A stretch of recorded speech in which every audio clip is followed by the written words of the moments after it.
Definitely, listen, we have a lot of depth in the team. It's something that I believe in.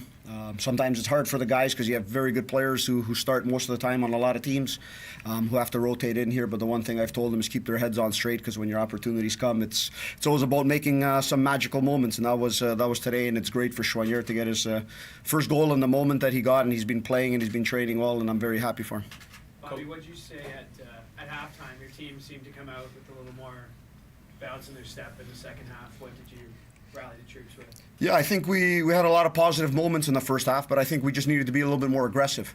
I think we were maybe a little bit hesitant on the game, just not knowing the opponent and the circumstances at hand, and just coming out of that. Even though we're down 1-0, I told them I felt comfortable as a coach in what I saw on the pitch, and I think we just needed to be on the front foot. We needed to be a little bit more aggressive, put our speed into play, also a little bit from the physical aspect. And yeah, it's great to get that goal right in the 46th minute, and that changes the mentality of the group in a very positive way. How did it feel to be on the other end of a 90th minute marker? I know it's happened a couple of times, but it seems like this season it's been few and far between for you guys. Yeah, no, I think we've talked about this in a previous media scrum. That's the game. It's going to go different ways. Sometimes it's going to go against us, sometimes it's going to go for you, and that's the most important thing as a team and as a coach. Myself, it's not getting too high about things, not getting too low. In our aspect here, we wanted to push for the second goal. There's different decisions you got to make on the bench on how the game is going. If you're satisfied with the 1-1, what you see, and going to Guatemala, if you can push for it. And I thought this was a game that was open for us. It was an ability for us to push, and we made some offensive substitutions to try and to get that result.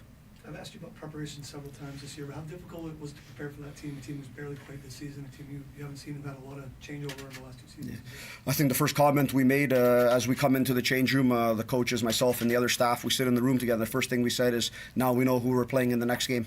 But it wasn't easy. They had a lot of changeover from last year.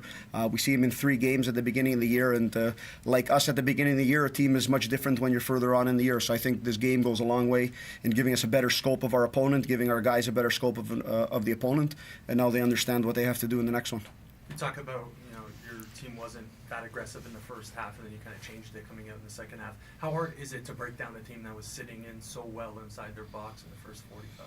Yeah, listen, they're a good team. I thought tactically they set themselves up well when I looked at what they were doing out there, and they're able obviously to watch a lot on us. But it's just sticking to some processes. I think we're sometimes a little bit too quick in the final third, maybe trying to play too quick with a one-touch pass or so on, where we had space to be a little bit more settled and make better decisions. So that's the point we tried to give to the guys, and I think we started doing that a little bit more in the second half, and it gave us an ability to go a little bit more forward. Obviously, they had the 1 goal up to start the half, which gives them a little bit of comfortability with the aggregate goals, but we needed to push, and the guys did it. Cool. What can you say just about the mental strength of your team? Because when you go behind in a tie like this, it can be quite easy to get frustrated with the refereeing and some of the stuff that's going on. But in the second half, they kept at it. Yeah, listen, it's one of the things we talked about, and it's big in our preparation from before. It's just everything's going to be new. The opponent's going to be new. A little bit the atmosphere in the stadium is new. So today there's a lot of different things going on in the stadium, and nothing in a negative way, but it's a little bit different than our field in a normal game. The referees are new, so everything is new. So keep your head straight and go about the match. Because we need to get that result in 90 minutes. Nobody else can play a bigger role in that than us, the players, and myself as a coach. If anyone's going to get involved in anything, let it be me, always. And it's one thing I tell my players, and I thought they did a good job keeping their heads straight. There was a little bit of frustration in the first half, but I think that's normal, and we went about it in the right way. What were your thoughts on the Antigua team? Was it similar to what you saw on tape? Yeah, listen, I think they're a quality squad. They're obviously in this competition the same way we are. Every team that's in this competition is a quality team. They deserve to be here. They've got some very good players, some good experience, very good individual players. And, it was a lot of the things we thought that we looked at in their team, which is from a positive aspect on them. But, we're very confident in the way we can play and how we can do things. And I think this game gives us a better scope of what to expect in that second match down in Guatemala. Of course, you're going into Maria Flores, where the Guatemalan national team usually plays, picking up your passport for the first time. What are the thoughts and preparations that go into that sort of international experience? Yeah, I think, listen, you, from an aspect of a coach and a players, you go into it as every other game. I know I may be different in making my comments on this, but in the end of the day, when the referee blows the whistle, it's 22 players kicking a ball on the field. The atmosphere can be whatever it is, but if you've signed up to play this and this is what we're doing, myself as a coach, that's what we're going to prepare for. And I think that's the way I try and prepare the team, not only for these types of games, but in our league games. We always go in on a front foot. We play away from home in the Canadian Premier League. We're always looking to play on the front foot, so there's no difference from our aspect. And the one thing we're confident is we score goals. We've scored goals in every match this year. So I think we'll go in with the same mindset. You know, we'll go in there knowing that it will be a different atmosphere, maybe from a crowd, but I think if you play this game, you want to play against some teams who have a very warm crowd that's behind their team. I think that's what everyone looks forward to. I know you conceded in the match, but Bertrand Owundi, he really looked good out there.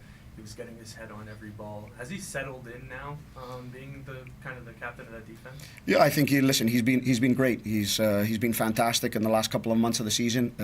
You know, we say that it's taken him a little bit at the beginning to adapt and to be here and part of this group. Obviously, he's coming from a different part of the world, but he's been fantastic for us, and he's a rock back there. And I think he was very good today, and his experience coming through playing in a tough game, in a tough situation, really showed through in this match. Two-part question. First, when are you heading down to Guatemala, and how do you expect this team to react to a grass pitch that is basically very deep, and also an atmosphere, a stadium that most likely will be packed, that probably Forge hasn't seen in internationally. Yeah, first part of the question is we'll be heading down on Tuesday, so 2 days before the match we'll be down there just to get ourselves comfortable, settled into our surroundings, and get ourselves acquainted with what's around us. On the second part, yeah, we see that pitch on the day that we train. You know, the one thing that's for sure is you have to be ready to play in all aspects. So, you know, when we're there, you may see that based on the pitch, we have to change some things tactically on how we go about things. You can think about it before, you can talk about it before, but until you step on it, that's when you know. You know, playing in front of a packed stadium, like I just said before, from me, I look forward to it. I look forward to being in those environments, and I think in the end of the day, the players do. But what you do is you focus on the match, you focus on the task that you have, and you hopefully are able to drown out everything else after that. Can you let yourself think about, I mean, you just played it, but these kind of games, Cavalry beating, you know, Vancouver, you guys beating a team from a different league, the Guatemalan national champions, just in terms of legitimizing this league coast to coast, and maybe fans who may not be tuned into the Canadian Premier League yet, what they're missing?